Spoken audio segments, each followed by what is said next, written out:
bonjour à tous. Ce webinaire, bienvenue dans ce webinaire qui est le premier d'une série de 4 webinaires et qui fait suite à une conférence qui a eu lieu au Sommet de l'Élevage, donc dans le cadre du dispositif Repenser nos systèmes, qui donc se déroule dans le partenariat régional agricole Recherche Innovation Développement, donc le PRID. Vous avez dans le bandeau du haut l'ensemble des acteurs de ce partenariat, donc je ne vais pas tous les citer. Voilà, et donc je me présente, Thomas Paco, je suis responsable de pôle à la Chambre régionale d'agriculture Auvergne-Rhône-Alpes et j'ai notamment été pilote d'un projet d'expérimentation système qui fait partie des projets qu'on va vous présenter dans le cadre de ce webinaire et des suivants. Donc le partenariat régional agricole, recherche, innovation, développement, en fait, c'est notamment le cadre du dispositif de financement PEPIT, donc du Conseil régional Auvergne-Rhône-Alpes. Et donc, c'est dans le cadre de ces financements que certains des projets qu'on va vous présenter ont été sélectionnés dans le cadre de PEPIT. Et en plus, dans ces projets-là, il y avait un certain nombre de partenaires du PRID qui étaient acteurs de ces projets, notamment les chambres d'agriculture, les établissements d'enseignement supérieur Isara, Vetagro, Arvalis et Terrinovia, qui sont eux-mêmes membres de l'ACTA. Alors on arrive à un moment charnière aujourd'hui, car certains des projets qu'on va vous présenter, ils arrivent en bout d'un cycle, en fait, avec déjà un certain nombre d'années qui ont été, où ils ont été mis en œuvre. D'autres projets qui démarrent, on les évoquera à la fin du webinaire. On ne peut pas tout présenter, donc on choisit de faire un focus sur quelques éléments et d'en faire une présentation un peu transversale au cours de différents webinaires. Donc le premier qui est aujourd'hui et 3 autres qui suivront tout au long du mois de novembre. L'objectif du webinaire d'aujourd'hui, c'est de vous transmettre les principaux enseignements qu'on a tirés de ces expérimentations de systèmes de culture innovants. Donc, en termes aujourd'hui d'approche et de méthode, et on s'intéressera plus particulièrement à des dispositifs qui ont été mis en œuvre dans des exploitations réelles, donc chez des agriculteurs. Et comme vous le verrez, il y a des dispositifs qui ont été mis en place sur des plateformes XP, mais qui sont aujourd'hui qu'on mettra moins en avant lors de ce webinaire. Alors, vous avez à l'écran le programme qui est le suivant. Donc, une introduction pour vous présenter les principaux concepts d'une expérimentation système, des méthodes qu'on va présenter tout au long du webinaire. Et ensuite, on déroulera de manière assez chronologique comment on prépare une expérimentation système, comment on la conduit, et ensuite comment on valorise les données qui sont produites dans le cadre de ces expé systèmes. Et ensuite, on conclura bien évidemment ce webinaire. Alors, à préciser quand même avant de démarrer les présentations, que les questions sont posées uniquement via le chat et dans la conversation. On les prendra au fur et à mesure et on aura 3 séquences pour y répondre. Et si par hasard à la fin on a un petit peu de temps, on reprendra les dernières questions. Et si on n'a pas assez de temps pour répondre à tout, on vous proposera un document écrit qui sera diffusé pour répondre à toutes les questions. Donc n'hésitez pas à les poser dans le chat.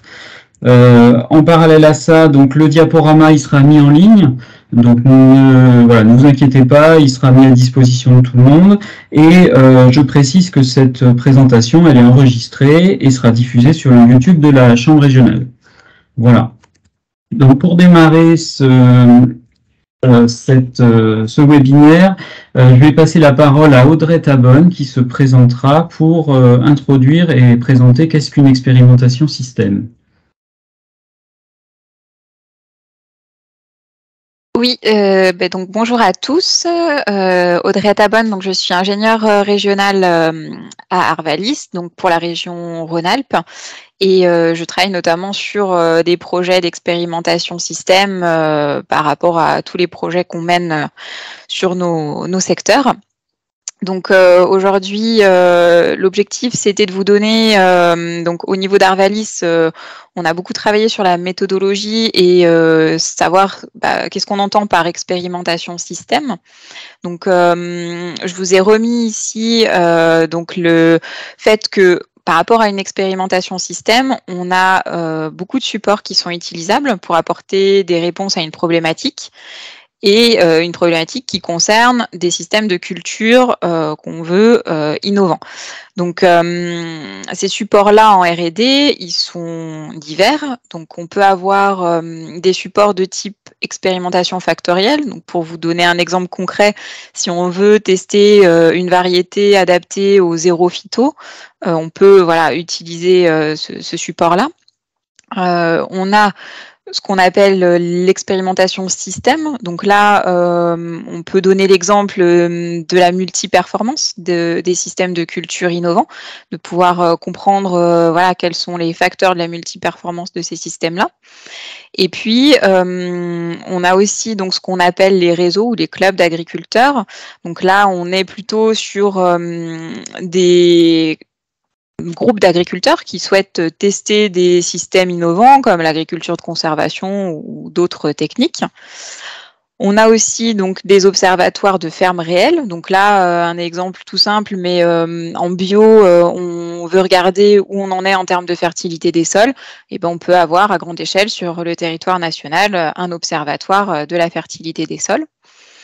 Et puis le dernier support, donc qu'on appelle modélisation, où là on est plutôt effectivement sur des performances estimées des systèmes de culture par rapport à des scénarios, donc que ce soit des scénarios climatiques ou autres. Et chaque support a ses intérêts et ses limites, et l'objectif c'est de choisir le bon en fonction des besoins de l'expérimentation système que vous avez à tester. Voilà, donc par rapport à ça. Donc là, on vous a juste remis une définition de ce qu'est un système de culture.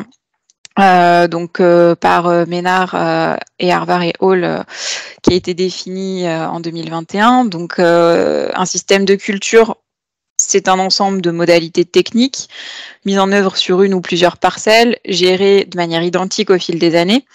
Ce qui veut dire qu'on a une logique donc systémique entre les actes techniques qu'on met en place, et que le système de culture, c'est bien un ensemble de règles de décision qu'on va prendre en fonction de critères qu'on a définis. Donc, c'est pour ça que c'est bien important de savoir sur quels critères on travaille. Donc, voilà pour cette définition. Ce qu'on sait, enfin ce qu'on se dit aussi quand on travaille sur des expé-systèmes, c'est qu'on les construit en vue d'atteindre des objectifs qui sont renouvelés et orientés vers des enjeux émergents. Donc ça peut être l'économie de phyto, ça peut être le travail du sol ou voilà, d'autres techniques.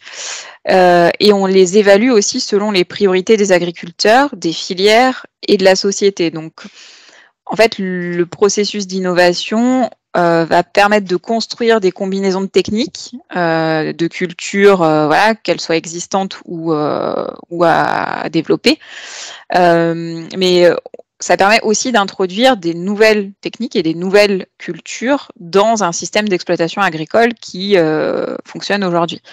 Donc voilà, on va dire que pour avoir une définition large, ça permet de pouvoir combiner des leviers. Donc, on peut passer à la suite. Donc là, on peut se demander à quoi sert une expérimentation système quand on se lance là-dessus. On sait que donc on peut, via une expérimentation système, tester la faisabilité technique d'un nouveau système de culture, mais aussi la cohérence agronomique des décisions qu'on va prendre, et puis aussi établir des règles de décision pour le piloter. C'est pas seulement un essai randomisé avec plusieurs modalités. Il y a plusieurs facteurs qui peuvent être pris en compte. Et le système, c'est bien le facteur qu'on étudie, le système dans son ensemble. Et le système, il est aussi conçu pour répondre à certains objectifs de performance qu'on va se fixer en début d'expérimentation, donc que ce soit technique, agronomique, économique, environnemental. Ça peut croiser plusieurs facteurs. Et le but de l'expérimentation système, c'est de pouvoir analyser les capacités du système à atteindre les objectifs qu'on s'est fixés. Donc ces objectifs-là, il faut prendre le temps de les réfléchir avant de mettre en place l'expérimentation système, voire les rediscuter en cours d'expérimentation, voir s'ils sont toujours intéressants. Et puis, l'hypothèse de mise à l'essai, c'est de vérifier que le système est déjà faisable techniquement et qu'il atteint les objectifs qu'on a fixés. L'expérimentation système, c'est aussi évaluer la contribution du système au développement qu'on dit durable, donc par rapport aux performances environnementales, sociales et économiques du système. Et puis, on peut aussi améliorer les connaissances de l'effet d'un système de culture sur l'agroécosystème en général. Voilà, donc l'expérimentation système ne permet pas de répondre à tous ces points-là. Voilà, on peut aussi prioriser les points sur lesquels on veut axer l'expérimentation. On peut passer à la suite. Et je vais relaisser la parole à Thomas, je pense, qui vous présentera. Oui, merci Audrey. Merci Audrey. Je vais simplement vous présenter les quelques dispositifs qu'on a choisi de mettre en avant dans ces webinaires. Alors, ce qui est un peu compliqué, je parle de dispositifs parce qu'en fait, on a mis ici des noms de projets, mais c'est vrai que parfois un dispositif étant sur le long terme, il peut prendre part dans plusieurs projets. C'est le cas notamment du projet Dessine qui est mentionné sur la gauche, qui en fait fait suite au projet Sinoverne pour ceux qui ont connu. Donc ici, avec 3 systèmes de culture innovants, un dans l'Allier et 2 dans le Puy-de-Dôme. Alors ce que j'ai pas précisé, c'est qu'on fait ici un focus dans ces webinaires sur les systèmes de culture innovants en grande culture spécialisée, c'est-à-dire où vraiment on est dans un objectif de vente des cultures et on avait quelques dispositifs qui intégraient des systèmes en polyculture élevage, donc avec des cultures plutôt destinées à l'alimentation du troupeau.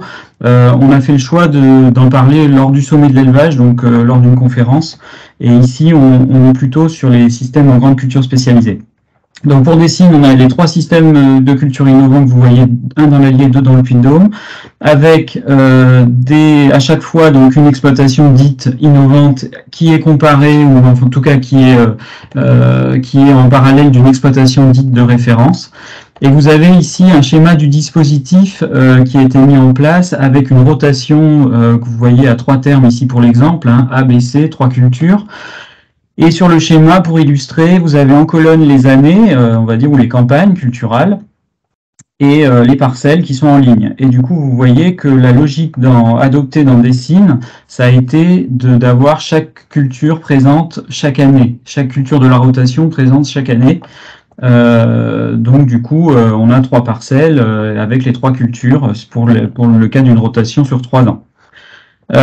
Ensuite, on a le deuxième dispositif qui est le dispositif RICIN, qui est donc plutôt côté est de la région Auvergne-Rhône-Alpes. Donc, vous voyez dans l'Ain, le Rhône, l'Isère, avec 4 systèmes de culture innovants mis en place.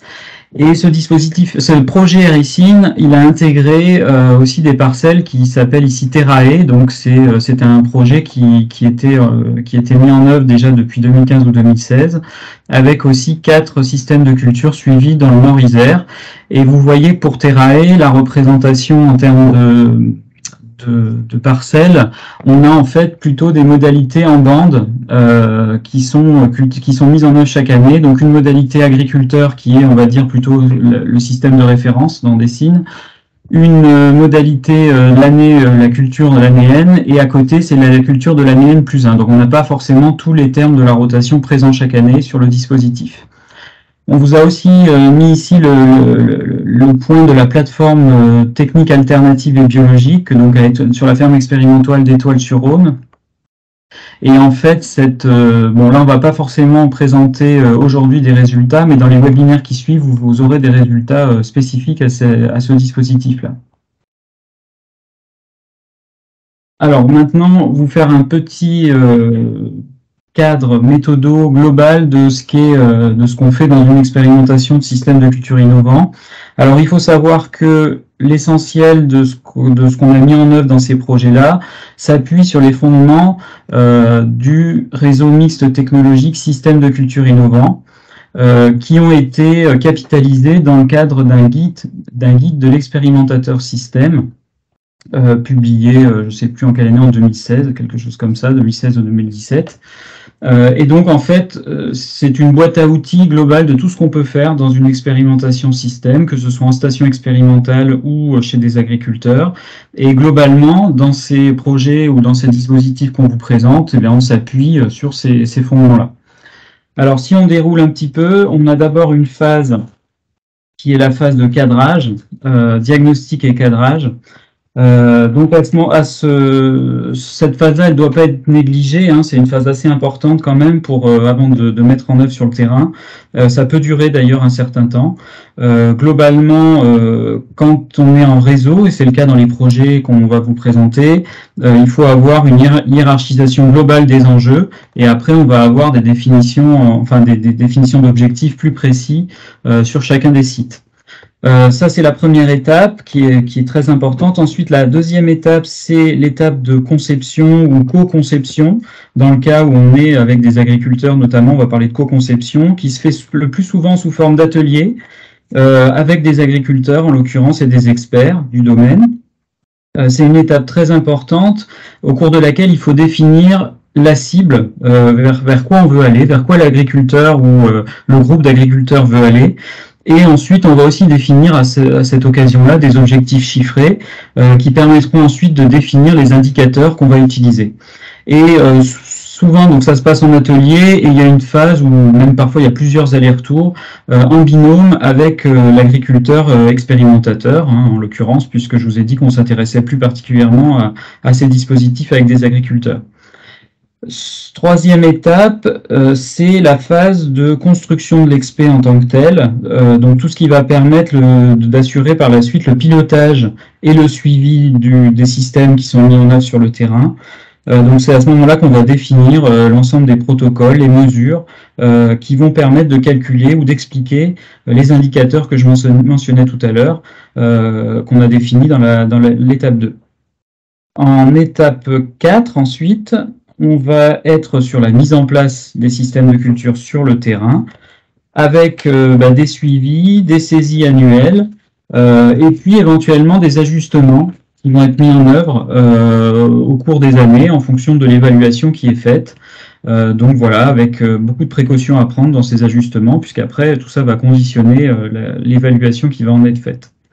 En étape 5, on va avoir l'évaluation, qui est une étape très importante, avec les calculs d'indicateurs, de variables qu'on a prédéfinis avant, qui sont calculés annuellement, pluriannuellement.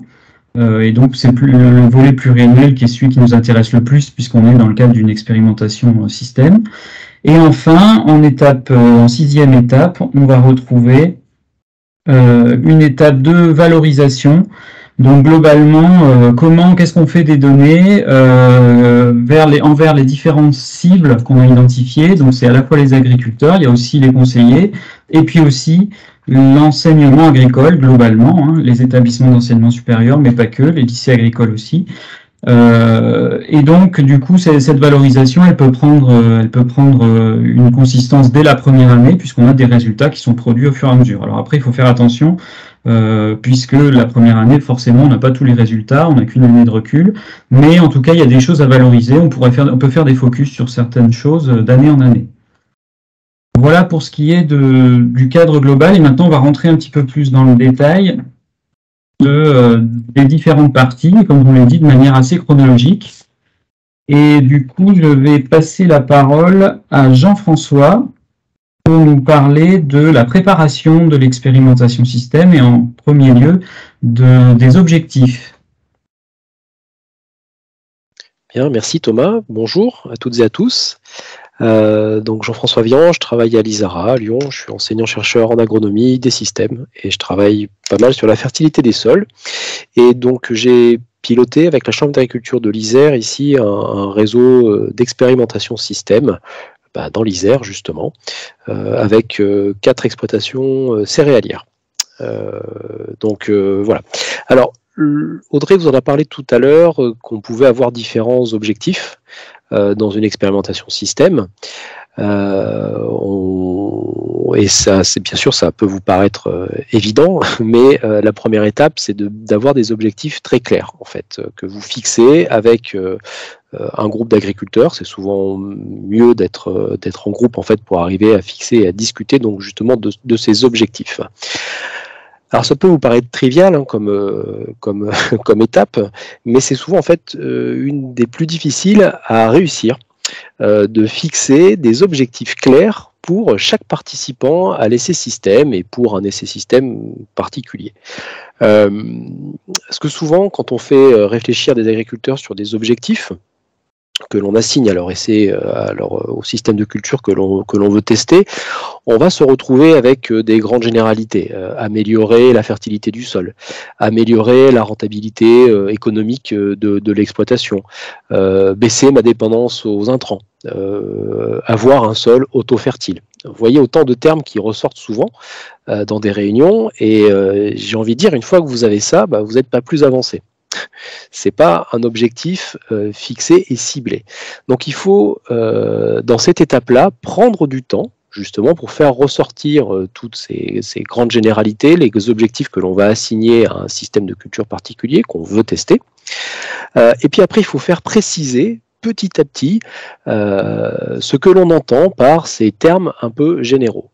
Alors maintenir une marge économique, ok, donc il faut déjà savoir de quelle marge économique on part, d'avoir des données sur la rentabilité du système de culture de référence, qui soient effectivement donc des données claires, qui s'évaluent dans le temps, pour avoir vraiment une base de référence. L'autre exemple souvent sur lequel nous on s'est heurté en fait un petit peu dans l'expérimentation système en Isère, on avait conçu des systèmes de culture qui visent à améliorer la fertilité du sol. Et derrière cette notion de fertilité du sol, comment on fixe un objectif? Améliorer la fertilité du sol, c'est le cadre général, super, mais du coup, comment on peut juger si notre système de culture atteint ou pas l'objectif que l'on s'est fixé? Et bien là, il faut revenir du coup sur comment on définit la fertilité du sol, d'un diagnostic de départ, et de pouvoir du coup chiffrer. Par exemple, je veux améliorer la vie biologique de mon sol. Ok, mais comment on mesure la vie biologique d'un sol? Quel indicateur on va retenir au départ? Est-ce que si j'ai 15 vers de terre au départ, je dois passer à 25 en fin de projet ou à 17? Vous voyez, ça peut...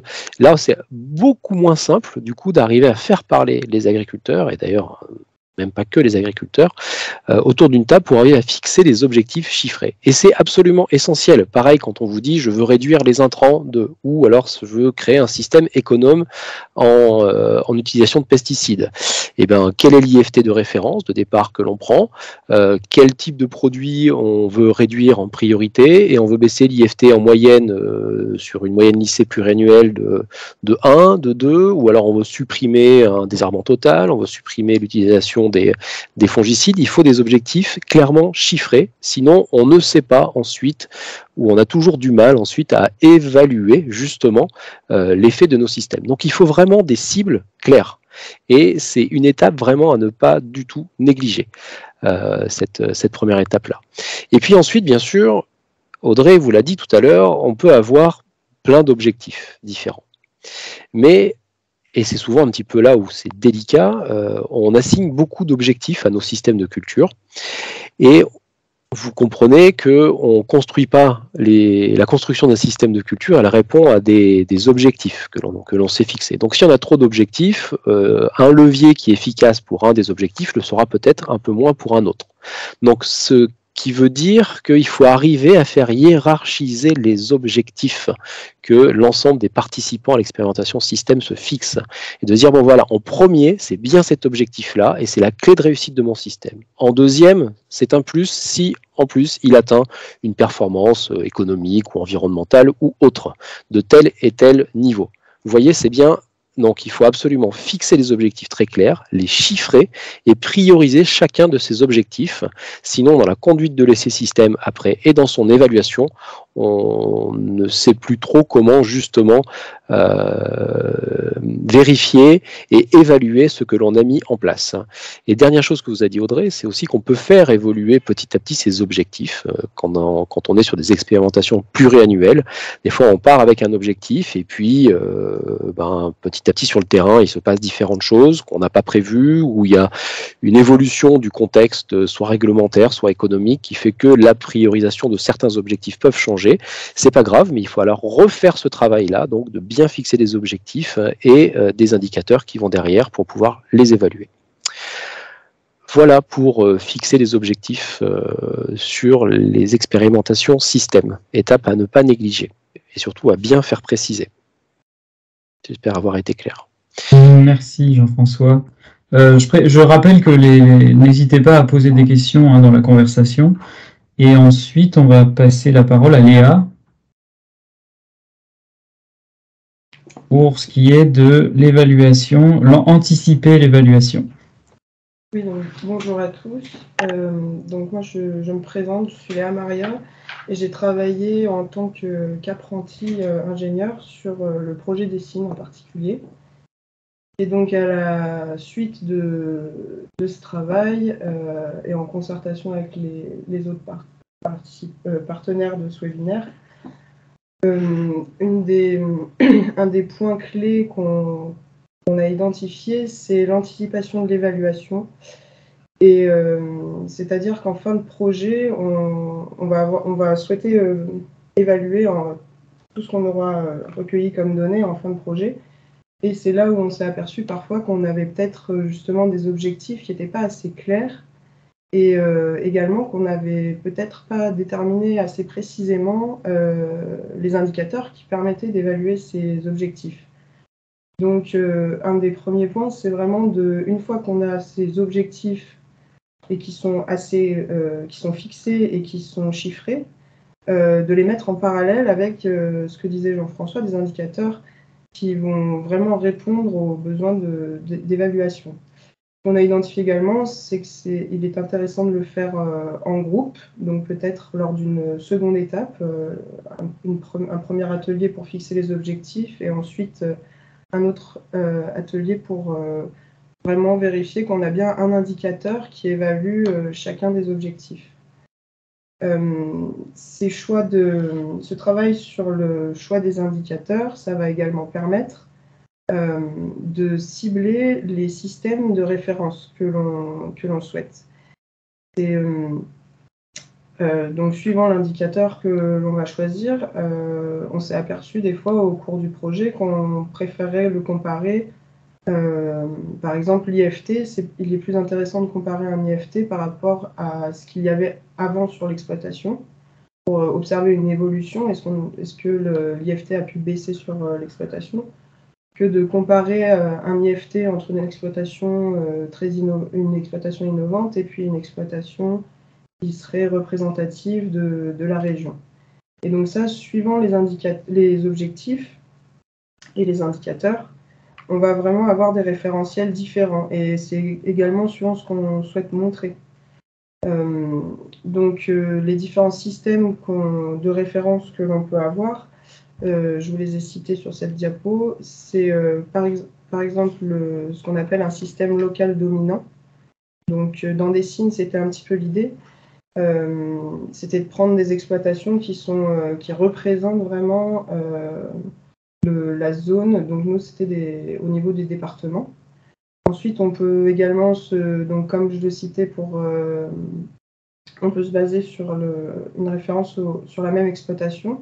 Donc un petit peu comme dans Terrae, avoir une bande avec le système classique de l'agriculteur et pouvoir comparer ces résultats avec les bandes innovantes. Ensuite, on a également la modélisation à dire d'experts qui a été utilisée sur certains projets. C'est-à-dire que c'est un petit peu comme les 4 types, si on veut. Et donc identifier qu'est-ce qui représente les exploitations de la région, qu'est-ce qui les représente en général. Et enfin, comme je le citais pour l'exemple des IFT, parfois il est intéressant de prendre l'exploitation dans son état initial, donc avant la mise en place des innovations. Et donc, une fois qu'on a cette liste d'indicateurs, qu'on a réfléchi un petit peu à ces systèmes de référence, une des étapes clés, c'est également de bien vérifier qu'on a un référentiel pour chacun des indicateurs. Et pas faire une réflexion dans la globalité. Donc bien reprendre chaque objectif et chaque indicateur. Et ensuite, pour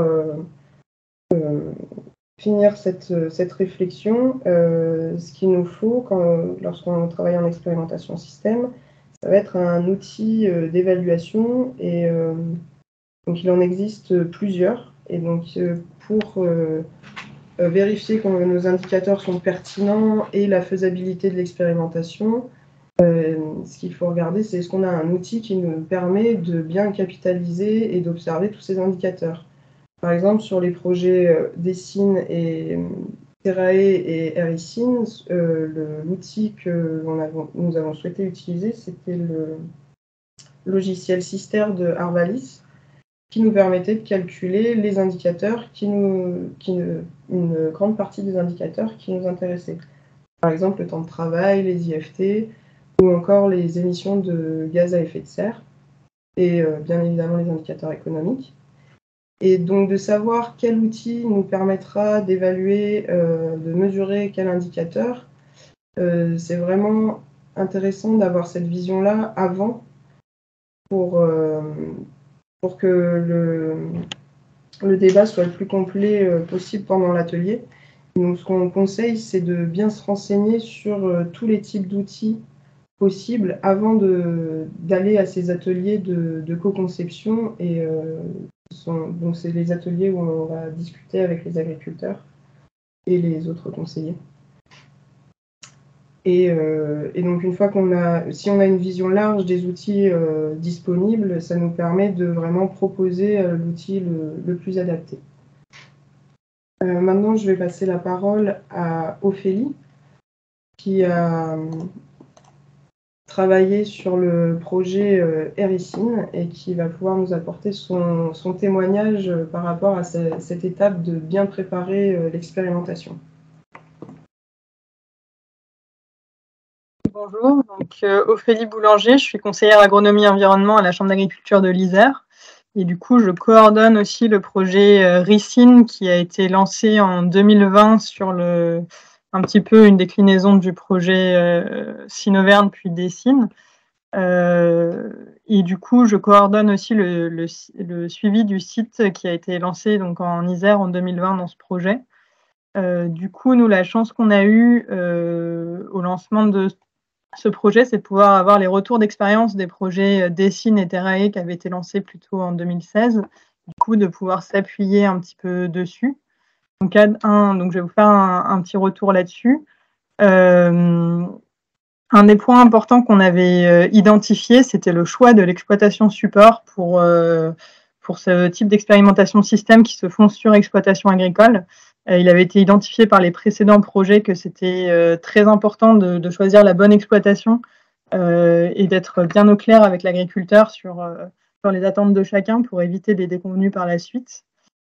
Du coup, nous, le but du système innovant qu'on voulait mettre en place, c'était de réduire les intrants et particulièrement les intrants phytosanitaires. Donc voilà, c'est pas forcément l'objectif premier de tous les exploitants. Donc notre but, ça a été premièrement de trouver un exploitant qui était vraiment motivé par cette thématique-là précisément. Et du coup, on a trouvé un exploitant qui mettait déjà en place des pratiques innovantes avec de l'introduction de luzerne dans des rotations céréalières conventionnelles, sans élevage, en trouvant des débouchés à l'extérieur, du désherbage mécanique, voilà, des pratiques qui se faisaient déjà pas chez tout le monde en conventionnel. Donc, on a trouvé ça positif qu'il soit déjà innovant. Après, c'est une discussion qu'on a eue entre nous aussi. Est-ce qu'il faut choisir une exploitation qui est déjà innovante ou pas quand on met en place un essai système?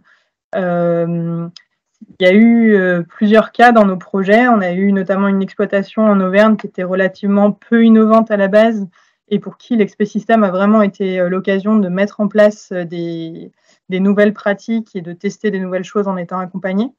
Mais sur d'autres sites avec des exploitations un peu innovantes à la base, il y a eu aussi parfois des déceptions d'agriculteurs qui n'ont finalement pas eu la motivation ou qui ont parfois eu peur et du coup n'ont pas mis en place toutes les innovations qui étaient estimées. Donc, on conclut quand même que de partir d'une exploitation qui est déjà assez innovante et assez prête à tester des pratiques en rupture, c'est un point positif.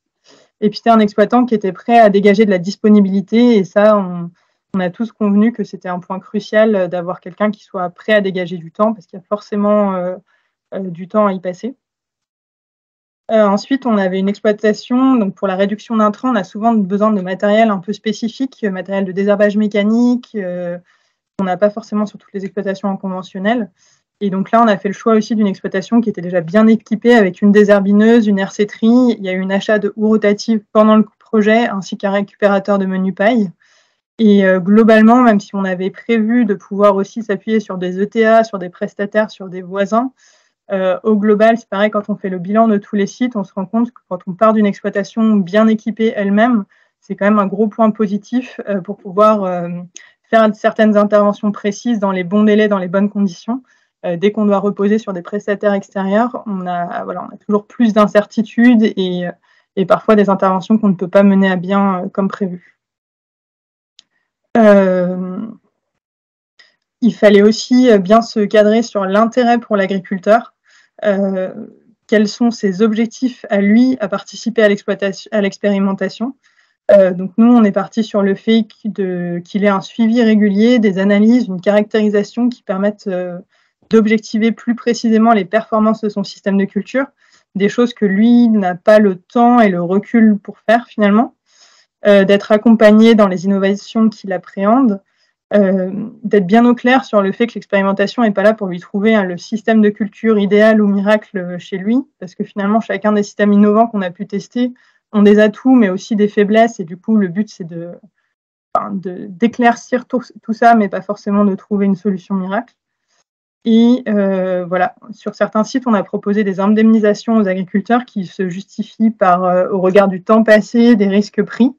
Mais en aucun cas, dans ce type de dispositif, l'agriculteur ne peut être un prestataire rémunéré. Il faut vraiment qu'il ait envie d'être acteur de l'expérimentation. Sinon, ça ne peut pas fonctionner. Du coup, voilà globalement les grandes lignes de ce qu'on a pu observer, nous, dans notre choix de site d'expérimentation en Isère pour ce nouveau site lancé en 2020. Du coup, je vais relaisser la parole à Thomas pour la partie questions, j'imagine. Oui, merci Ophélie pour ce témoignage très intéressant.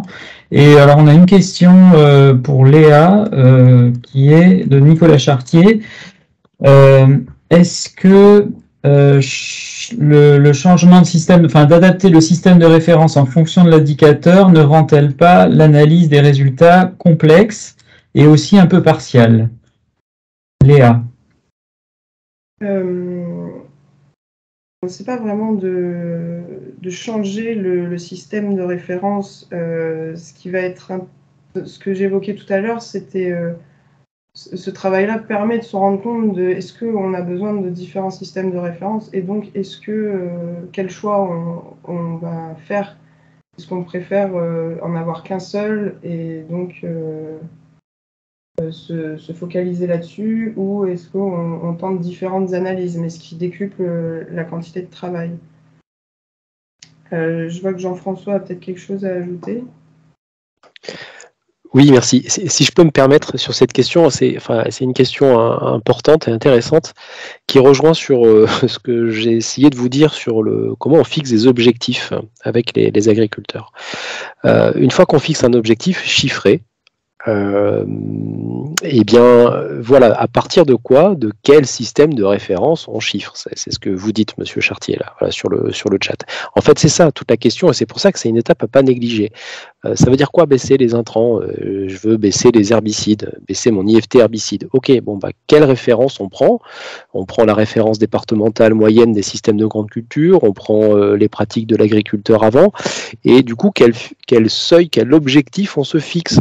Chiffré, je veux passer je vous dis n'importe quoi, de 3 en moyenne à 1,5 ou à 1.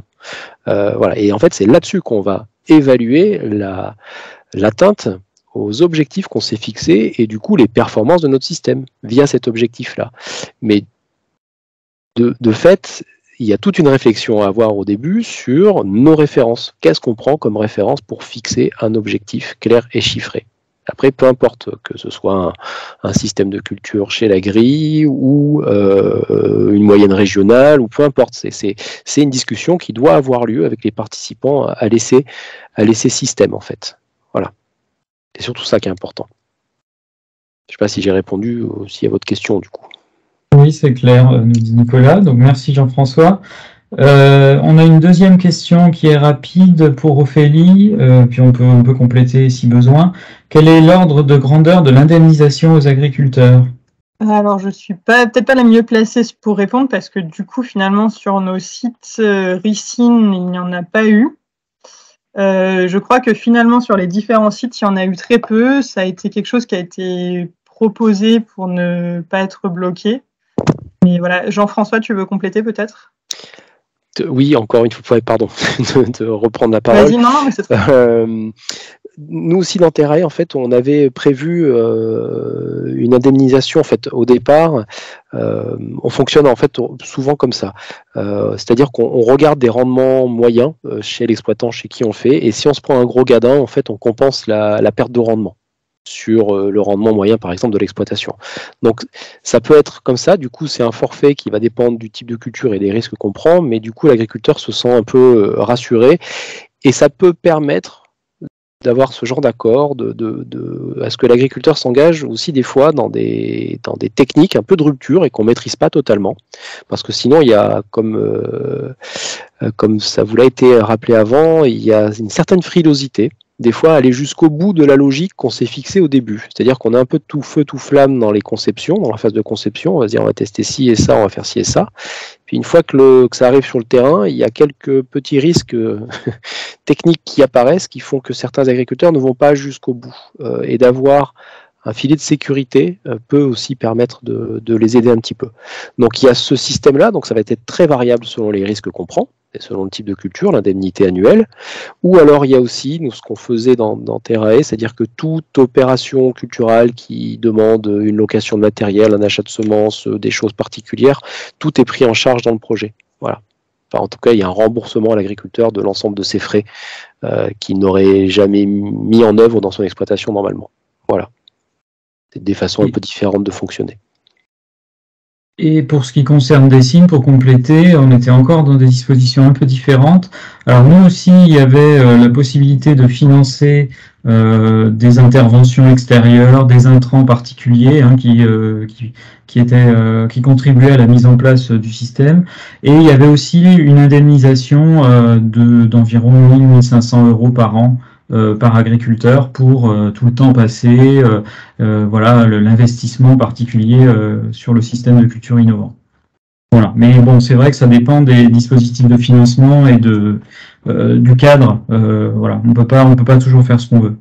Alors, je propose qu'on passe à la séquence 2 pour la conduite de l'expérimentation en tant que telle, et on va repasser la parole à Jean-François sur la partie règles de décision. Eh bien, ok, donc c'est encore moi sur les règles de décision. Alors, qu'est-ce que c'est que les règles de décision? Déjà, une fois qu'on a des objectifs clairs, chiffrés, on a nos indicateurs, on sait à peu près comment on va suivre notre essai, qu'est-ce qu'on va observer, quand, comment, avec quel indicateur. Il y a après toute la conduite finalement de cet essai système et la conduite de l'agriculteur. Et c'est ce qu'on appelle finalement des règles de décision qui sont aussi à fixer avec... alors on peut les fixer en groupe, c'est souvent mieux de les fixer en groupe, et puis aussi c'est des fois un peu à repréciser avec l'agriculteur pilote en fonction de son matériel, de sa disponibilité, et à revoir avec lui chaque année. Alors c'est quoi ces règles de décision finalement? Eh bien c'est de fixer pour chaque intervention culturelle une façon de faire. Et de dire, voilà, si l'état du milieu à cette date est comme ça, alors à ce moment-là, on peut faire telle et telle pratique dans le système. Si en revanche l'état de la culture n'est pas, si par exemple la culture est à tant d'adventistes au mètre carré à telle date, alors cette pratique qu'on avait prévue, on ne la met pas en place et on passe par un autre levier qu'on avait identifié en amont dans les ateliers de conception des systèmes de culture. Donc en fait c'est ça, c'est toutes les règles d'intervention technique, et au-delà de toutes les règles d'intervention technique, en gros savoir si je vais broyer mécaniquement un couvert, s'il est propre, ou si j'ai besoin de faire un herbicide par exemple pour maîtriser un salissement du couvert, voilà, c'est ce genre de choses. Donc au-delà de ces règles de décision, c'est aussi un moyen de trouver des indicateurs de suivi que l'agriculteur lui-même va mobiliser, et c'est-à-dire que ça le force en fait à observer aussi ses cultures pour pouvoir choisir, enfin déclencher ses interventions techniques. Et ça c'est presque le plus important dans une expérimentation système, parce que ça permet d'impliquer l'agriculteur avec qui vous travaillez, ou la personne avec qui vous travaillez, peu importe, et de se projeter sur l'observation de son milieu pour pouvoir prendre des décisions. Et c'est ça qu'il faut fixer en amont pour chaque intervention technique. Alors, ça demande d'avoir un calendrier très clair. Sur chaque année, il faut se projeter donc sur l'ensemble de la rotation, et sur chaque année, voilà. Donc là, sur telle culture cette année, il faut trouver un schéma clair, un calendrier clair pour toutes les interventions. Et pour décider des interventions, il faut arriver à représenter ça sous une forme assez ludique, j'ai envie de dire, je ne sais pas trop comment dire, pour chaque étape clé de la saison. Voilà, sortie d'hiver, il faut observer la culture pour savoir si on a, je vous raconte un peu, voilà, si on amène 30 kg d'azote ou 60. Vous voyez ? Donc, quel indicateur on utilise pour faire ce choix-là ? Donc, à telle période, il faut faire telle observation dans le champ. Si l'état du milieu est comme ça, alors on intervient dans tel sens. Et donc, c'est avoir un calendrier clair, et pour chaque étape clé de la saison, de bien identifier des indicateurs. D'accord ? Donc, on peut formaliser ces règles, par exemple, sous une forme d'un arbre de décision, d'une fiche bilan ou d'une sorte de tableau de bord. C'est-à-dire qu'à la fin de l'année, on sait qu'on veut produire un colza à 35 quintaux et qu'il y a des états clés du milieu qu'il faut suivre chaque année et des pratiques qui sont associées. Il faut revenir, on discute en général dans les ateliers des règles de décision une fois qu'on a bien fixé nos objectifs. Mais souvent, ces règles de décision, elles vont évoluer parce que le climat de cette année est totalement différent, on ne peut pas faire tout à fait ce qu'on avait prévu sur le papier, donc il faut les renouveler chaque année.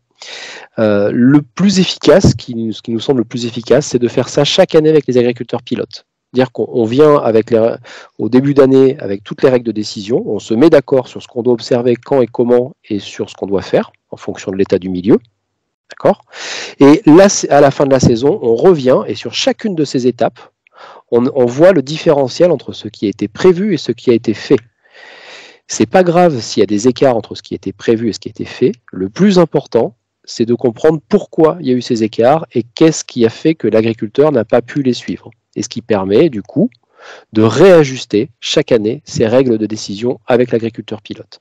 Et ça, c'est un gros boulot à faire, à préparer, et aussi dans le suivi de chaque expérimentation système, c'est une demi-journée chez chaque agriculteur pilote pour vraiment refaire ce qui s'est passé cette année et réajuster chacune des règles de décision. C'est aussi une étape capitale pour la réussite de ces essais systèmes et leur pérennité. Voilà. Donc oui, maintenant je vais aborder le point de la capitalisation des données. Donc une fois que toutes ces règles de décision sont fixées, que les objectifs ainsi que les règles de décision ont été fixées, on va se retrouver avec une liste de données à suivre et à enregistrer. Et donc ce qui est ressorti de nos différents projets, c'était cette étape de capitalisation des données qui est vraiment cruciale.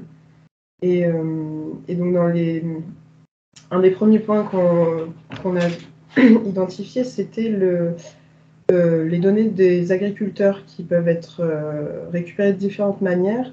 Et donc si on le peut, essayer de se baser sur des logiciels qui existent déjà et qui sont déjà remplis par les agriculteurs. Donc ici, on vous a cité Mes Parcelles.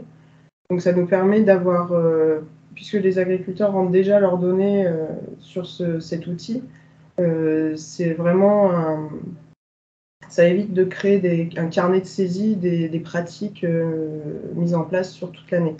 Si l'agriculteur n'est pas dans Mes Parcelles, il faut trouver un autre format. Et donc dans Dessin, on avait commencé avec un carnet de saisie. Donc c'est vraiment l'agriculteur qui va pouvoir noter au jour le jour ses interventions. Et ça, c'est une des informations vraiment primordiales pour bien comprendre nos résultats à la fin. Ensuite, donc on a les conseillers qui viennent suivre d'autres aspects de l'expérimentation, faire d'autres relevés, donc, par exemple le sol ou encore la biodiversité. Et donc ces données-là, ce qui va être important, enfin pour chacune des catégories de données qu'on a, ce qu'on se dit, c'est qu'il est important de déterminer une fréquence de saisie, puisque des fois, on va avoir tendance à vouloir remplir un logiciel seulement une fois par an ou tous les 6 mois, par exemple, enfin une fréquence assez étendue. Et on s'aperçoit avec le recul de nos nombreuses années d'expérimentation que des fois, en fait, on perd de la donnée comme ça, de la remplir avec trop d'intervalles.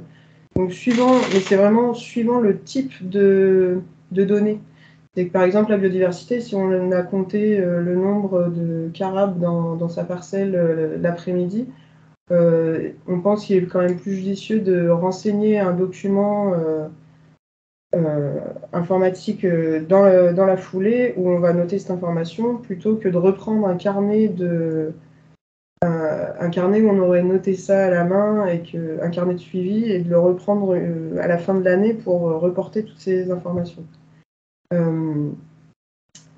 Ensuite, ça c'est vraiment des données sous un format simple, si on peut dire. Donc on va avoir un tableur dans lequel on va renseigner nos données, mais on peut aussi, comme je l'évoquais tout à l'heure, utiliser un outil. Donc par exemple, là je vais prendre l'exemple de Cister, le logiciel d'Arvalis, et donc pour cet outil, une des informations importantes à capitaliser, ça va être ce qu'on appelle les hypothèses de saisie. Et ça peut se retrouver sur tout type de logiciel que l'on va utiliser. Il est important de bien noter pourquoi on a rempli de telle manière, puisque des fois, on peut faire des petits ajustements ou ne pas utiliser toutes les options du logiciel. Et ça, c'est important vraiment de le noter très précisément quelque part, parce que ça va permettre ensuite, par exemple, quand on souhaite mettre plusieurs projets en parallèle, de vraiment savoir si le parallèle est faisable entre nos différents projets. Ensuite, un point important qui rejoint ces utilisations de logiciels, ça va être la délégation de la saisie de données, ou autrement dit, qui saisit la donnée. Et on s'est aperçu au fil des projets, on s'était dit au départ que ça pouvait être intéressant de le faire par des stagiaires parfois. Et en fait, le fait est que les stagiaires ne restent 6 mois en moyenne.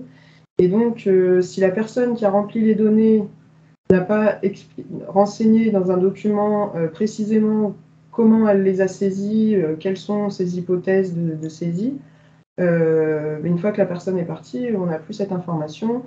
Et donc là, on peut se retrouver dans des impasses parfois quand on essaye d'évaluer longtemps après ces informations. Et donc ça rejoint le point, ça rejoint un petit peu le point d'après. C'est donc comme l'évoquait Jean-François, les objectifs, les règles de décision vont être rediscutées chaque année, et c'est important de le faire. Mais il est aussi important de capitaliser ces évolutions. Ici, je vous ai d'abord parlé des objectifs, mais on va avoir également tout ce qui tourne autour des protocoles ou de la méthode. Parce que parfois, au bout de 3 ans d'un projet, on va s'apercevoir et décider que telle partie des protocoles ou de la méthode, on souhaite la modifier, on souhaite la simplifier parce qu'on s'aperçoit que c'était un petit peu trop ambitieux.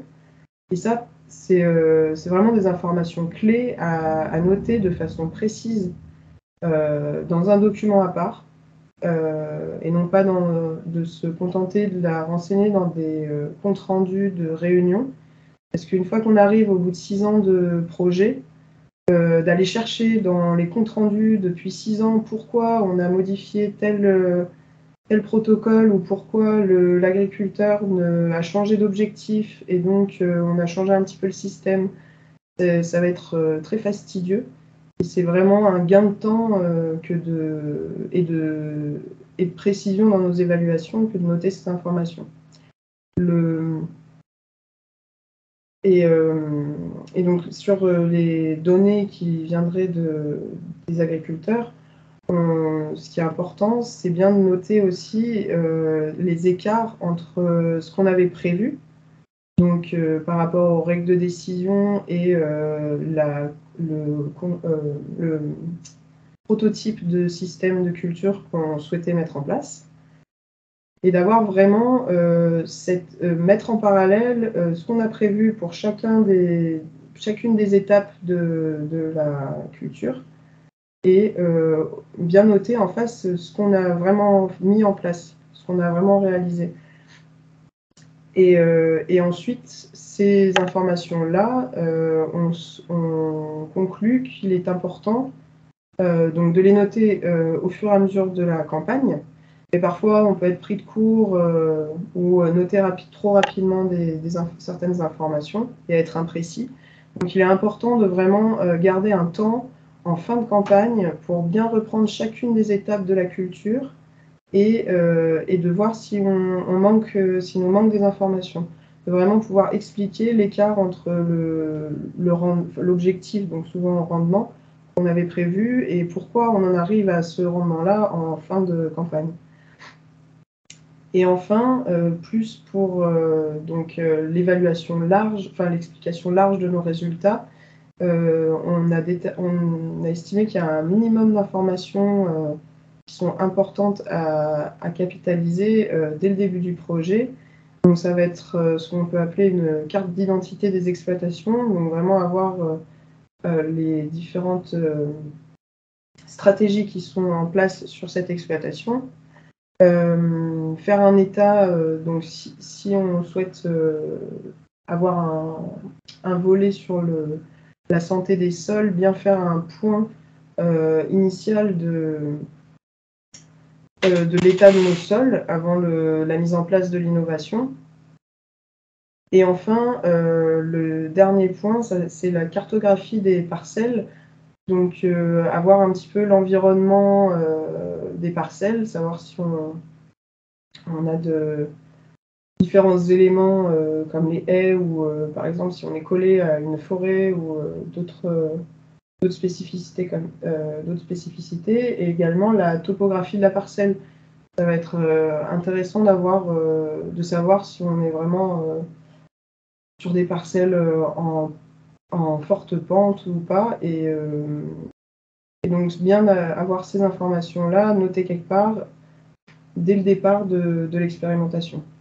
Et donc tout ce volet de la capitalisation des données, ici je vous ai donné plusieurs exemples de données qui sont importantes et dont on s'est aperçu parfois que c'est pas évident de les retrouver ou de les noter efficacement.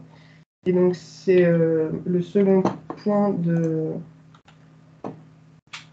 mon intervention à ce stade, c'est vraiment la notion de système d'information qui ressort, et donc de définir ce SI, ce système d'information, de façon très claire et d'être bien sûr que tous les participants à l'expérimentation se le sont bien approprié et ont bien enregistré son fonctionnement.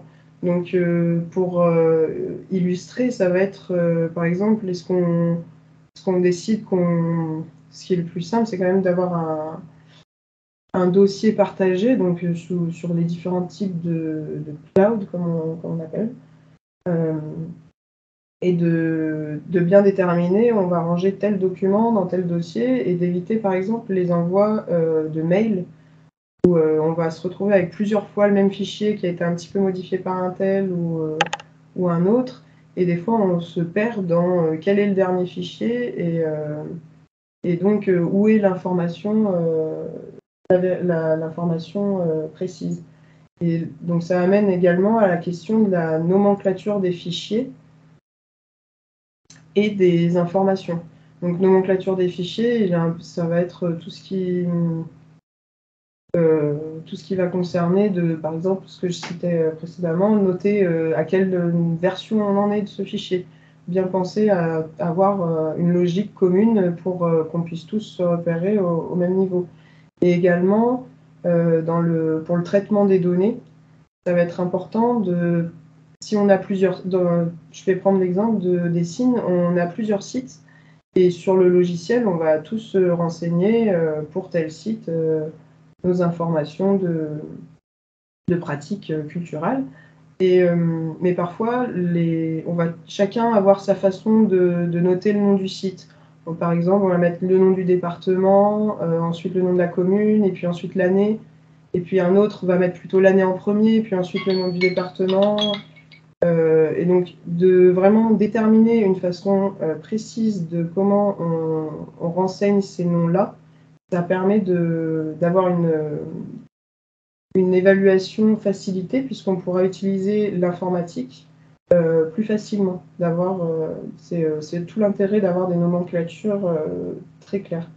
Donc maintenant, je repasse la parole à Ophélie pour un petit témoignage sur ces notions de règles de décision et de capitalisation de données. Et puis ensuite, on prendra quelques questions. Donc rebonjour, je vais vous refaire un petit focus sur notre site lancé en Isère en 2020 pour juste vous montrer le format qu'on a utilisé pour essayer, on a appelé ça des schémas décisionnels. En fait, ça a été, le format a été développé dans le projet Dessine et on l'a simplement repris. Et c'est là qu'on a essayé de capitaliser un petit peu les grandes lignes qu'on s'est fixées. Donc, on avait une première page avec les objectifs qu'on se fixait et même des seuils d'adventice à respecter, des seuils de rendement objectif, de qualité, etc. pour être au clair avec l'agriculteur sur ce qu'on attendait et pouvoir ensuite dire si le résultat est dans les clous de ce qu'on cherchait à obtenir ou pas, notamment en termes d'infestation adventice, qui est un des paramètres sur lesquels on se focalise le plus sur notre site, mais aussi en termes de rendement obtenu, de qualité, etc. Ça permet de conclure en fin de campagne si les résultats sont satisfaisants ou non. Et ensuite, on a essayé de modéliser les principaux leviers qu'on cherche à mettre en place. Donc là, c'est pour la maîtrise des adventices. Donc à l'échelle de notre rotation, qui est sur 8 ans, avec une culture étouffante, la luzerne au départ. Et voilà, l'idée, c'est de s'y reporter avec l'agriculteur régulièrement pour mettre en place le levier prévu. Et si on ne peut pas le mettre en place, l'objectiver pourquoi, par exemple pour le désherbage mécanique, une période très pluvieuse, une panne de matériel ou autre. Mais on essaie de noter pourquoi est-ce qu'il n'y a pas eu de passage de RC-tri en sortie d'hiver, par exemple, et ensuite de réobjectiver la pression et d'ensuite mettre en place le levier de rattrapage nécessaire, s'il est nécessaire, qui nous semble le plus approprié. Tout en notant en parallèle la raison pour laquelle on a choisi ce levier et pourquoi il nous semblait le plus approprié à ce moment-là. Donc voilà globalement. Donc nous sur notre site, on combine donc de la lutte mécanique dès que c'est possible donc en désherbage mécanique, mais avec aussi une alternance de labour et d'années où il n'y a pas de labour, des actions sur le stock semencier avec une culture étouffante en début de cycle et l'export des menus pailles avec l'achat d'un matériel spécifique après les cultures de céréales. Une rotation diversifiée entre culture d'hiver, culture de printemps, culture étouffante. Le fait d'avoir un semis d'avoine sous couvert qui doit permettre de luzerne sous couvert d'avoine, qui doit permettre qu'elle ne se salisse pas trop au départ. Et puis voilà, quelques rattrapages chimiques si nécessaire, lorsque nécessaire, et uniquement si l'efficacité du mécanique n'a pas été suffisante. Et du coup, on a un deuxième schéma décisionnel sur la maîtrise des ravageurs, où du coup, on a essayé d'objectiver un petit peu les mêmes choses. Et ça a aidé aussi à la réflexion de la construction du dispositif pour essayer d'objectiver entre nous pourquoi on mettait telle culture à tel endroit, pourquoi on faisait tel choix, et qu'est-ce que ça allait nous apporter en termes de gestion des ravageurs et gestion des adventices. Merci Ophélie. l'équipe. Effectivement, alors une question sur, alors ce qui s'adresse plutôt à Léa, mais je pense que vous êtes plusieurs à pouvoir répondre. Est-ce qu'il a été fait des évaluations de la pression biotique en termes d'adventices, de ravageurs? Si oui, comment ça a été capitalisé? Est-ce que MesParcelles ou Cister permettent de saisir et de valoriser ces données? Et la même chose sur les questions de contexte climatique. Donc, je sais pas, Léa, est-ce que tu veux répondre? Moi, je peux répondre aussi. Enfin, on est plusieurs à pouvoir. Oui, bah, je peux commencer à répondre. Après, je te laisserai repréciser peut-être quelques informations, parce que c'est plutôt au niveau du début du projet, quand j'étais pas encore là. Parce que oui, on a fait des évaluations, des relevés de pression biotique, et sur le projet Dessine, la solution qui a été trouvée pour noter ces informations, si je ne me trompe pas, c'est bien de les noter dans ce qu'on appelait les fiches Silena, donc qui ont été comment dire, des masques, enfin, ce qu'on appelle des masques pour un tableur en fait. Mais donc ça va être pour chacune des cultures, Arvalis nous a fourni un format type de tableur dans lequel on avait toutes les informations possibles, dans lequel on pouvait noter toutes les informations possibles de suivi de campagne. Et eux, c'est un masque qu'ils utilisent pour certains de leurs logiciels de modélisation. Donc en fait, il y a vraiment un panel assez large d'informations et de façon assez précise à noter. Et concernant, donc nous, voilà, de ce que je sais, c'est qu'on ne pouvait pas le faire avec MesParcelles ou Cister. Ça a été fait via un autre type de document. Et ensuite, sur le contexte climatique, ce qui a été fait sur Dessine, on a formalisé ça dans des livrets de caractérisation dans lequel on avait notamment les informations stratégiques de l'exploitation et ensuite une évaluation du contexte climatique en prenant la station climatique la plus proche. Et donc, on avait le diagramme ombrothermique pour chacune des exploitations. À savoir que c'était fait quand même sur la station météo la plus proche, donc parfois il y a quand même quelques kilomètres d'écart. Je ne sais pas, Thomas, si j'ai oublié quelque chose dans les... Non, c'est ce que je voulais dire. Donc, le système d'information, effectivement, on a complété avec des masques Silena. Juste pour dire que ce qui est adventice et ravageur, on s'est appuyé sur les protocoles du bulletin de santé du végétal. Donc, en fait, en général, les parcelles des expésystèmes, elles ont été intégrées au réseau d'épidémiosurveillance Ecophyto.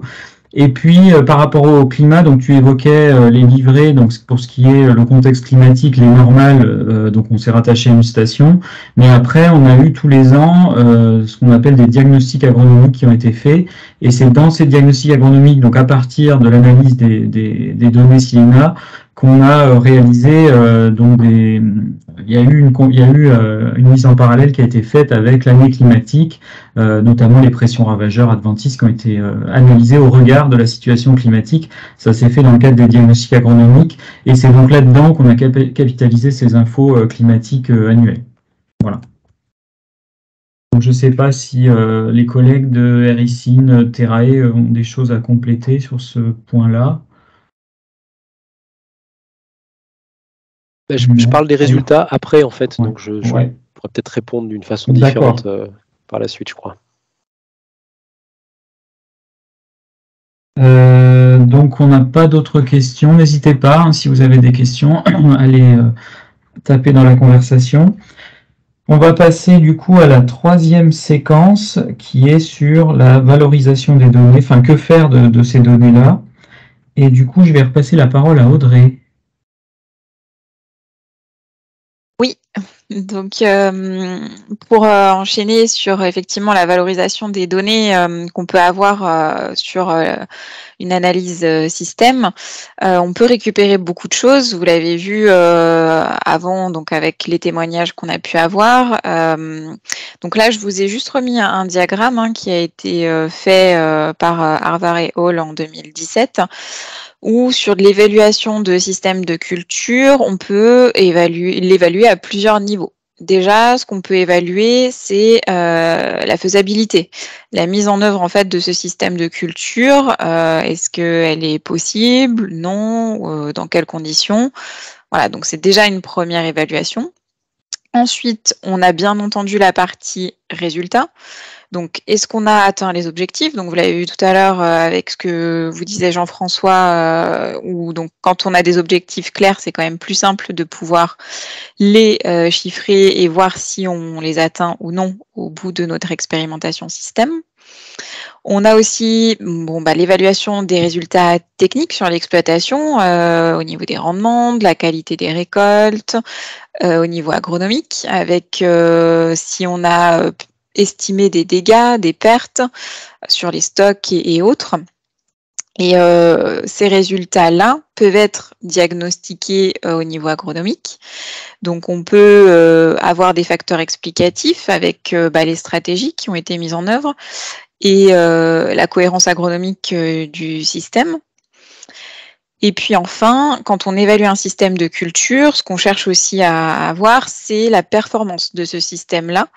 Et donc dans la performance, on a bien entendu la durabilité du système, donc sur le point de vue économique, social et environnemental. Et tout ça dans un contexte qui peut être extrapolé au niveau des filières, de la région ou de plus petits périmètres. Et donc, ce qui fait qu'on a une évaluation multicritère selon les objectifs qu'on s'est fixés. Et puis, ce qui a été défini par les porteurs du projet. Et on peut aussi évaluer l'effet du système sur les composantes de l'agroécosystème et la compréhension de processus agro-environnementaux. Mais globalement, ce qu'on retient, c'est que ce qu'on évalue classiquement, c'est les 3 premiers paramètres que je vous ai listés. Et c'est ce qui est important à avoir en tête quand on démarre une analyse de système de culture. Voilà pour ce diagramme-là. Merci Audrey. Et c'est Léa qui reprend la main sur la valorisation en tant que telle. Oui.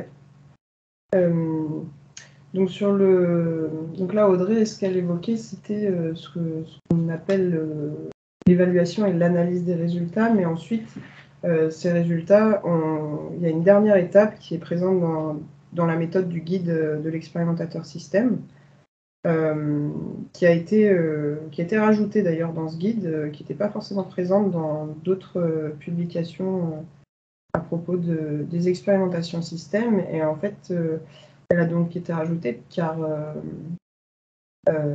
identifiée comme cruciale, puisque souvent, on va s'arrêter à l'évaluation et l'analyse des résultats, mais dans les définitions des innovations, un résultat devient une innovation par son adoption du plus grand nombre, en simplifiant. Donc ça va être ça, la valorisation, c'est de rendre ces résultats utilisés par un certain nombre d'utilisateurs et un maximum d'utilisateurs. Et donc on peut avoir, pour créer une effervescence un petit peu autour d'un projet, et puis afin de garder les partenaires motivés, il est important de valoriser annuellement. Alors, quand on parle d'expérimentation système, c'est pas forcément évident de valoriser chaque année, puisqu'on va laisser souvent le public dans une attente en leur expliquant que voilà, c'est des résultats sur les 2 années d'expérimentation, mais qu'on attend d'avoir 6 ans de résultats pour vraiment peaufiner notre analyse. Donc on a cette valorisation annuelle, je pense qu'il faut plus la voir comme quelque chose pour garder un lien tout au long d'un projet qui peut s'étendre vraiment sur de très longues périodes. Mais il faut pas négliger du tout la valorisation pluriannuelle, celle pour laquelle on conduit ce projet pendant autant de temps. Et donc pour maintenir ce lien, dans cette étape de valorisation, on a aussi on va avoir ce qu'on appelle le volet communication et donc diffusion des résultats. Et ça va être une étape assez importante de fixer comment on communique à propos de ces résultats, à qui on les diffuse, à quelle fréquence. Et ce sera là qu'on pourra se rendre compte de est-ce que l'innovation a été... c'est par ça qu'on peut transférer les innovations. Ce qu'on a identifié sur nos projets, qui était dans le titre de ce webinaire, c'est de travailler avec des agriculteurs et agricultrices. Et donc souvent, c'est que de travailler avec l'utilisateur directement, les exploitants vont être impliqués dans des groupes techniques divers. Et donc ça, c'est vraiment une plus-value pour un projet, puisque ça va permettre de diffuser petit à petit les informations, mais également l'intérêt de d'avoir un groupe de personnes motivées et intéressées autour de nos résultats. Et enfin, le dernier point, c'est qu'on va avoir une valorisation un petit peu différents types de valorisation suivant le public. Parce que là, je vous parle des exploitants, mais on a également, on peut prendre comme public cible les conseillers qui épaulent les exploitants dans ces expérimentations. Et donc, c'est deux publics différents, et donc il faut réussir à vraiment... on a autant d'informations à transférer aux agriculteurs qu'aux conseillers, en fait, suite avec le retour d'expérience. Et donc, puisqu'on change d'utilisateur, pour chacun des utilisateurs, il faut toujours se reposer la question du fond, ce que j'évoquais, mais également de la forme, puisque entre un agriculteur et un conseiller, ça va peut-être pas être les mêmes types de documents qui vont leur parler. Par exemple, sur des signes, au niveau des conseillers, on a plutôt travaillé sur des documents numériques qui peuvent être réutilisés dans d'autres projets, qui sont numériques et donc un petit peu automatisés en travaillant sur des tableurs. Un agriculteur, par exemple, avoir un tableur qui s'automatise à chaque fois qu'on rentre des données dedans, c'est peut-être quelque chose d'un petit peu trop fastidieux pour lui. Donc, on va favoriser plutôt des livrets de ce que nous on a appelé livrets de résultats ou des fiches techniques qui résument un petit peu les principales informations. Et j'avais une dernière chose à dire que j'ai oublié, mais ça me reviendra peut-être en écoutant Jean-François qui pouvait nous témoigner un petit peu sur le projet Terrae, comment s'est passé le transfert aux agriculteurs.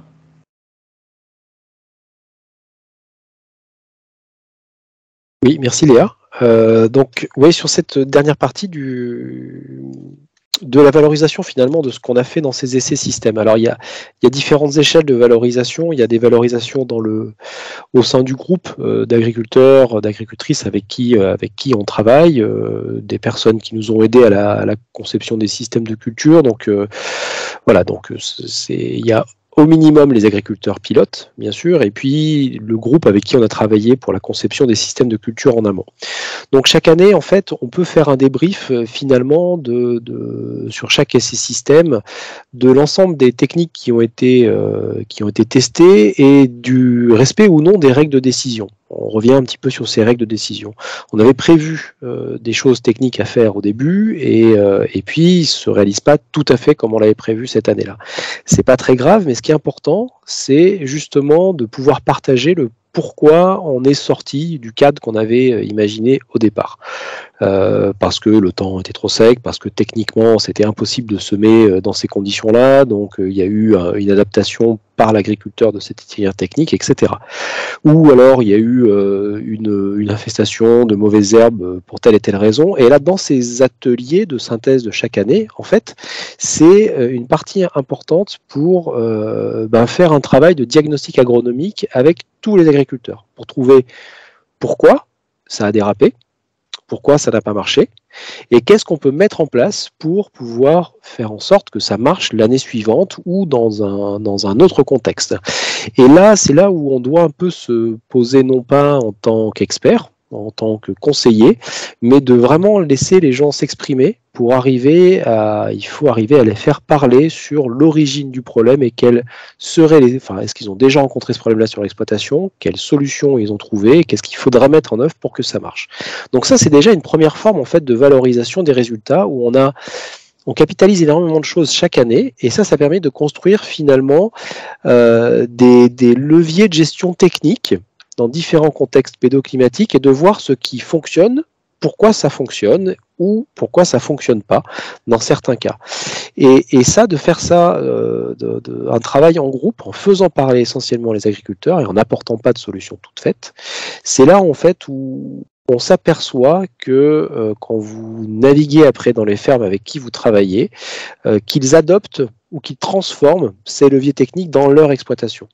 Et là, on rejoint ce que disait Léa, c'est que là, on est en phase effectivement d'adoption d'une innovation, ce qui en fait vraiment une innovation à ce niveau-là. Donc ça, c'est une première forme de valorisation avec le groupe d'agriculteurs. L'autre forme de valorisation, c'est pluriannuel, une fois qu'on peut arriver à évaluer un ensemble de leviers techniques, de combinaisons de pratiques pour mieux maîtriser les adventices, améliorer la fertilité du sol, etc. D'arriver à donner au plus grand nombre finalement des clés de réussite pour atteindre tel ou tel objectif dans différents contextes. Donc ça, on peut arriver à fournir ça via des résultats d'expérimentation, via des fiches ou ce genre de choses qui peuvent être faits assez facilement. Mais il faut profiter, à mon avis, surtout de ces expérimentations système, surtout pour les ouvrir en fait au public, les ouvrir à d'autres agriculteurs et de faire des visites en fait pareil sur champ, sur place, sur chacun de ces systèmes, mais pour traiter d'un sujet précis à chaque fois. Pas de présenter forcément tout le système de culture dans son ensemble, mais de venir là sur le terrain pour résoudre une question technique et de faire discuter les agriculteurs sur tel et tel levier qui se passe sur le terrain. Et donc là, ça c'est une forme en fait de diffusion, je trouve assez intéressante, où on diffuse pas un paquet technique, quelque chose de clé en main. Moi, je pense que ça n'existe pas de toute façon, quelque chose de clé en main, mais des facteurs et des leviers de réussite pour atteindre tel ou tel objectif.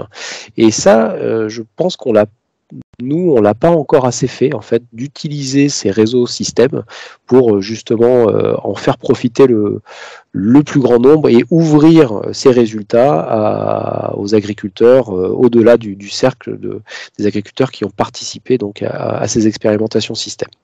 Donc c'est en ça en fait où la valorisation peut être importante, une valorisation assez informelle avec des groupes d'agriculteurs avec qui on travaille sur l'amélioration des techniques et sur la compréhension de ce qui marche et de ce qui ne marche pas et pourquoi. Et ça permet de construire en fait finalement d'année en année des fiches de réussite, de clés de réussite, de combinaisons de pratiques dans un système de culture. Et ça c'est très intéressant. Plutôt que de définir un itinéraire technique clé en main, ce travail d'année en année permet en fait de repérer pour produire, je sais pas, un colza fort et robuste ou de se passer d'herbicides. Ça permet en fait de construire pas à pas, année après année avec les agriculteurs, des états clés du milieu qu'il faut surveiller et des pratiques clés qui sont associées à chacun de ces états du milieu pour pouvoir atteindre l'objectif final. Et ça, c'est une des grosses plus-values, je trouve, des essais systèmes. C'est pas facile à réaliser, mais c'est ce qui permet vraiment donc de donner des clés de réussite technique à l'ensemble des situations qu'on peut rencontrer. Voilà ce que je peux dire, Léa. Merci Jean-François pour ce témoignage. Et on va passer, donc je n'ai pas de questions dans le chat, je vérifie. Du coup, on va passer directement à la dernière phase de ce webinaire. Et je vais repasser la parole à Audrey qui va nous dire en quoi c'est utile de mettre en place ces dispositifs. Oui, du coup, ce qu'on a pu voir donc, dans les différentes expérimentations systèmes qui ont été conduites au niveau national, donc chez Arvalis et puis avec l'ensemble de nos partenaires, c'est que c'est des expérimentations qui permettent de combiner un grand nombre de leviers et de mettre en œuvre ou d'évaluer ces combinaisons de leviers sans forcément avoir une expérimentation par levier. Donc voilà, si on veut travailler que sur l'aspect variétal, effectivement, on va avoir des essais en micro-parcelles avec des blocs et des répétitions. Mais si on veut combiner la variété avec la résistance aux maladies et la tolérance au stress hydrique, par exemple, effectivement, on peut le mettre en place dans une expérimentation système et combiner encore d'autres leviers. Voilà, donc on peut peut-être avancer sur la diapo. On sait aussi qu'une expérimentation système, elle peut se faire à différents niveaux, donc d'organisation au niveau de l'exploitation. Ça peut être sur l'itinéraire technique, à l'échelle du système de culture et même plus largement dans un territoire pour avoir des assolements concertés voilà, entre plusieurs exploitations. Et à l'échelle du système de culture, la succession culturelle, ça peut aussi être un levier de réfléchir effectivement à l'évolution de la rotation dans une exploitation pour évaluer son intérêt ou non. Et ce que je disais juste avant, effectivement, à l'échelle de l'itinéraire technique, qui peut être considéré comme le facteur qu'on étudie, de faire varier les intrants apportés ou les dates de semis ou autres. Et donc, toutes ces interventions, bien entendu, elles sont pilotées par des règles qu'on s'est fixées en début d'expérimentation, qui sont importantes à mettre en place dès le début et de bien se donner les conditions sur lesquelles on travaille. Et voilà, c'est aussi des règles sur lesquelles on peut avoir des apprentissages et qui nous permettent d'extrapoler les résultats, parce que parfois on décide au début de l'expérimentation de piloter sur telle ou telle règle de décision, alors qu'en fin d'expérimentation, on se rend compte que notre règle de départ n'était peut-être pas la plus adaptée à notre système. Donc voilà pour cette partie-là. Et donc, en gros, qu'est-ce qu'on peut retenir pour valoriser une expérimentation système? C'est que le système qui est testé, ça n'a pas forcément vocation à être transféré en l'état auprès des exploitants. Ça reste des systèmes expérimentaux. Et ce qu'on peut se dire, c'est que c'est plutôt des parties de système qu'on peut transférer aux exploitants. Et l'objectif, c'est de construire des stratégies, des règles de décision et des combinaisons de techniques que les agriculteurs pourront s'approprier au final. Et effectivement, plutôt qu'un transfert direct, on va dire que tous ceux qui ont pu mettre en place des expérimentations système se sont aperçus que c'est quand même une source de motivation et d'inspiration pour les agriculteurs pour réfléchir déjà à leur système et concevoir autre chose pour pouvoir à l'avenir mettre en place des techniques qu'ils ont pu observer dans un réseau ou dans des expérimentations qui leur ont été transférées. Donc, au niveau de la valorisation qu'on peut dire entre guillemets cachée, c'est qu'on acquiert, les expérimentateurs acquièrent des compétences, des savoir-faire aussi sur l'expérimentation pour valoriser tout ça dans leur métier et le partager pour du coup diffuser en fait ce qui s'est fait dans ces réseaux d'expérimentation système avec ce que vous disiez tout à l'heure sur la partie valorisation, des visites, des réunions, des forums. Et voilà, en fait, c'est par l'échange que les compétences et les savoirs se transmettent finalement.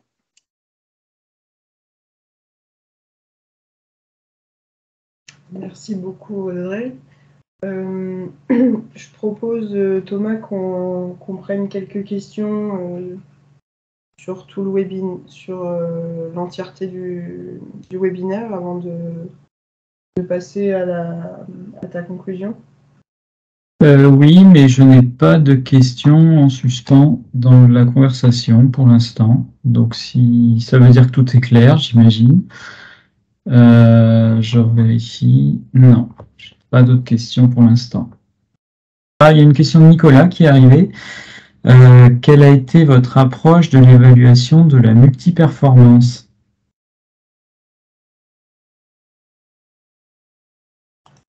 Est-ce une batterie d'indicateurs ou bien une synthèse d'indicateurs?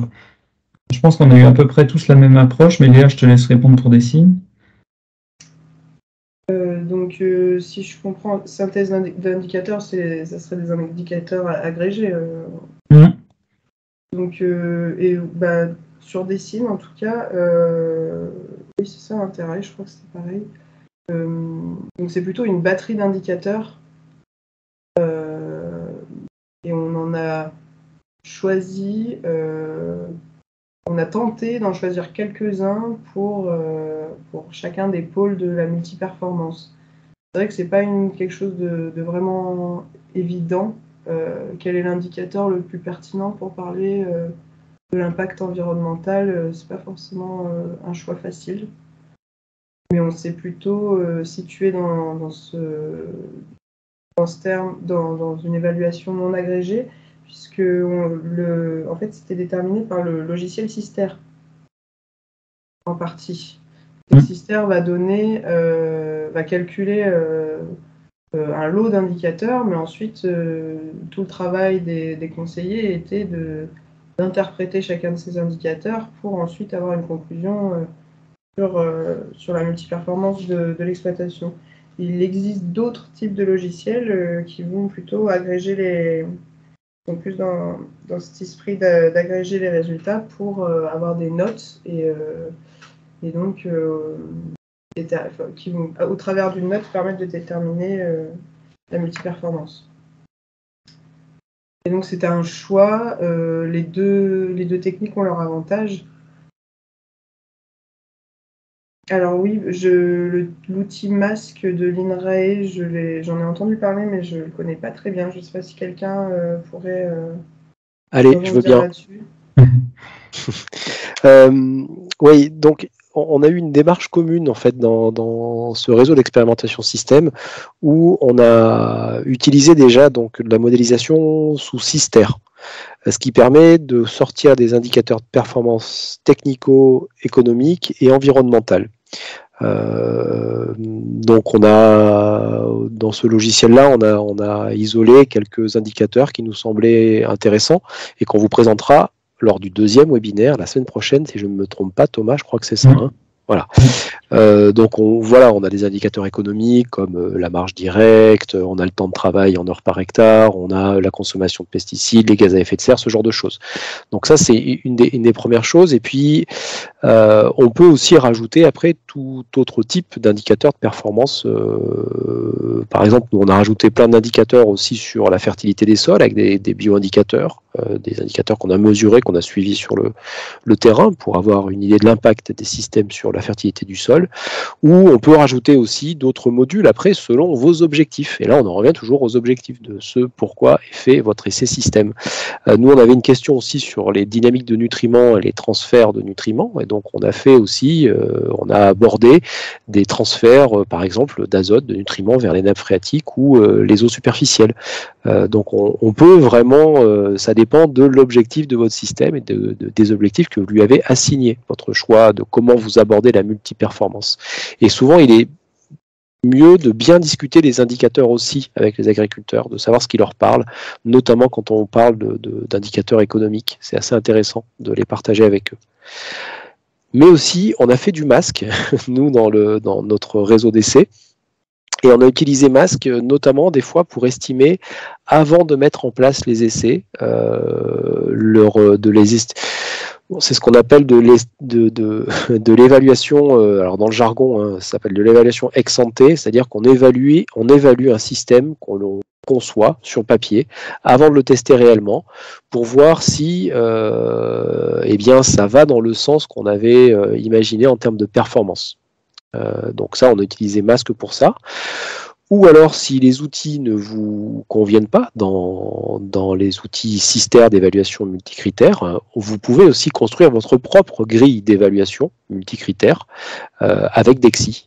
Comme vous le mettez, comme vous le dites, vous pouvez imaginer vos propres critères de base d'évaluation. Si vous, ce qui vous intéresse de voir, c'est la pénibilité du travail sur un système maraîcher, par exemple, ou le nombre de postures accroupies qu'on peut avoir dans une journée, vous pouvez construire votre propre batterie d'indicateurs aussi, comme ça.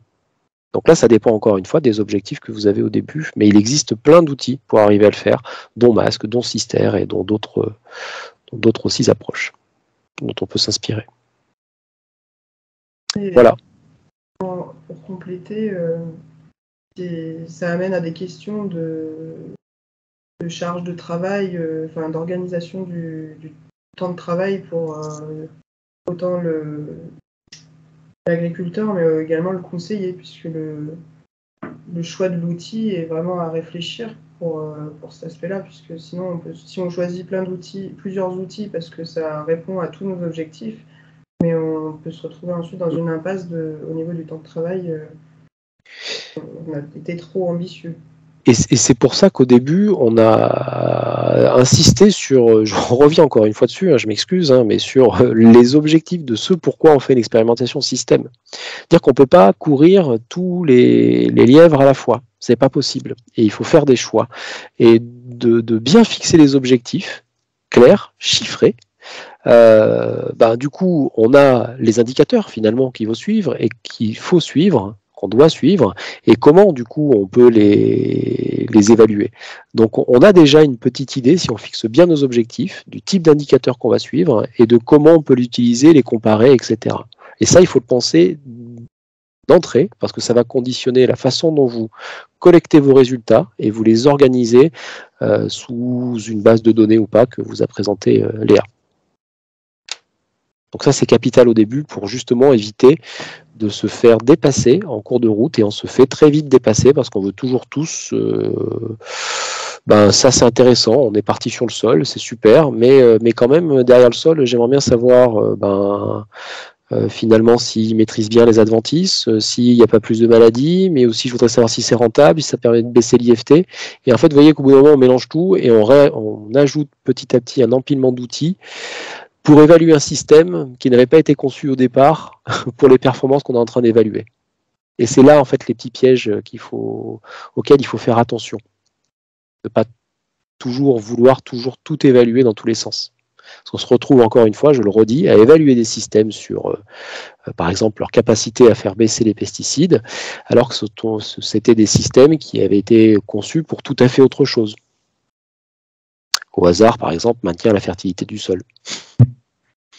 Pour conclure ce webinaire, alors vous l'avez bien compris, on était dans l'idée de vous présenter une synthèse de l'analyse qu'on a faite, une analyse commune qu'on a faite sur nos façons de faire, comment on a conduit, comment on a préparé, comment on a valorisé les résultats et ces expérimentations système.